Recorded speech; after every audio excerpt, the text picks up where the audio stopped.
Hello everyone, welcome back to another video on the channel. This is the second installment of my minifigure series. I want to thank you on the support on the last videos. As always, this is not investment advice, this is just my opinion on the market in question and how these minifigures might perform. Number one on the list is Gar Saxon, or minifigure SW1162. He's currently selling for around 25 euros on Bricklink. It's one of the coolest minifigures Lego have ever released, if you ask me. I touched on these characters a few videos back when I mentioned the set he comes in, which is the Mandalorian Starfighter. He's a character who will soon go out of production, and as a set he comes in will retire at the end of the year. This is something that people have started to realize as well. Gone up quite a lot on Bricklink, from around 12 euros to around 25 euros in the last 6 months in a new condition. The unique mold you see on the helmet is only shared with one other minifigure, being the armor from the Mandalorian Fort. So not only is the minifigure exclusive to the set he comes in, he's also almost entirely exclusive with the parts that feature on him. I have a very hard time seeing them remaking Gar Saxon because of the role he plays in the Clone Wars, which is kind of minuscule if you look at an entire series. Therefore, I'm highly optimistic where this minifigure is gonna head when the set eventually retires at the end of this year.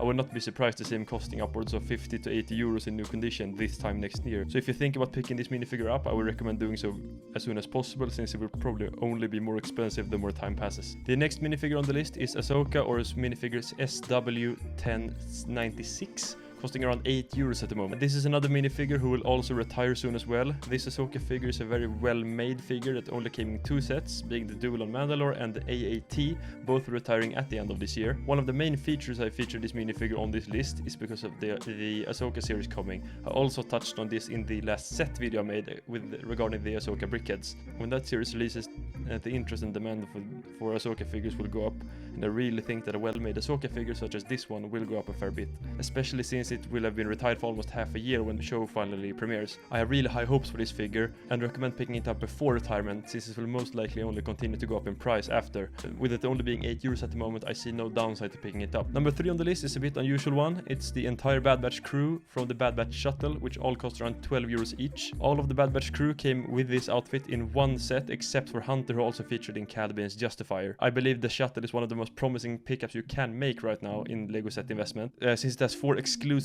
Bad Batch members, I think it's almost a risk-free investment.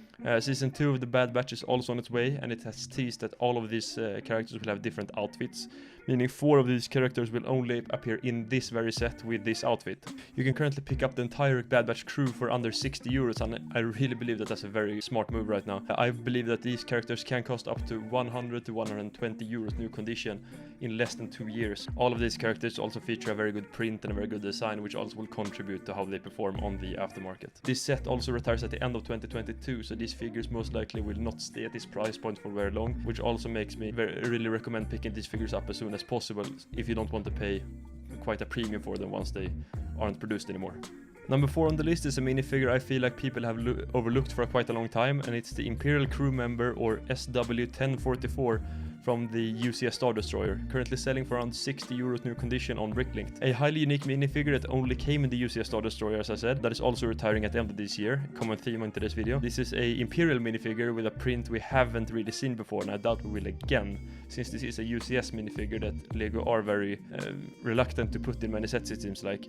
Especially since it has been 3 years since this figure was first released. I think it looks incredible with the creased uniform, a very different look from what we usually see on Imperial minifigures, and he's priced around 60 euros new condition right now, and I wouldn't be surprised to see him go upwards of the 150 mark around 1 to 2 years after retirement. In fact, he's almost gone up around 20 euros in the last 6 months, indicating that people are investing in this figure and will probably never be seen again after this set retires. If you want yours, I really recommend picking it up right now, since that I can only see this figure continuing to climb in price after retirement, and I think we will ever see this character again.